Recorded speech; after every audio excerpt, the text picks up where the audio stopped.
The forced resignation of Boris Johnson as Prime Minister on July the 8th was the culmination of a period of grave disquiet within the Conservative Party.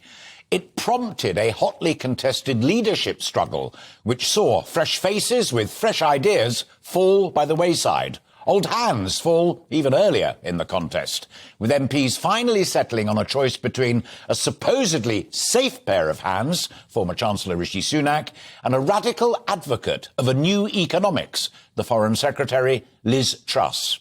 Now, MPs voted for the former. The membership spoilt their plans by picking the latter. She then shocked pretty well everybody by doing just what she'd promised she'd do. She launched a radical mini-budget, eschewing Treasury orthodoxy, borrowing big to help cut energy bills and to slash a range of taxes, but without detailing where that money would come from or, on the assumption it would be borrowed, how it would be paid back. So, in short order, the whole thing fell apart. The money markets went crazy, measures were rolled back, the Chancellor was sacked, more measures were scrapped as the new Chancellor was appointed, who's now warned that some taxes may rise. Spending will not rise as quickly as had been hoped for. Some areas may even be cut. Yep, Jeremy Hunt said, and I quote, "We need to show the world that we have a plan that adds up financially," and added just this morning, quote again, "Nothing's off the table on tax cuts or spending."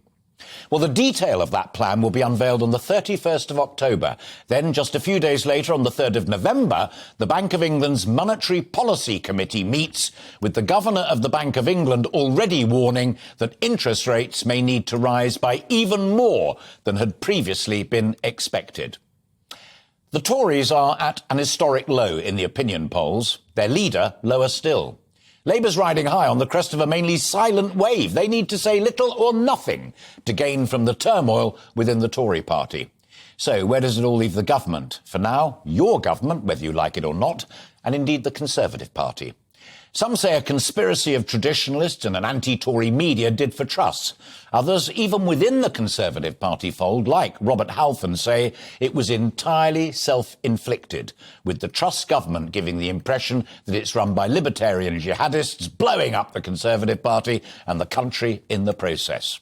So, I've invited critics and supporters of Liz Truss to offer their views and to ponder the ways forward, insofar as there are many.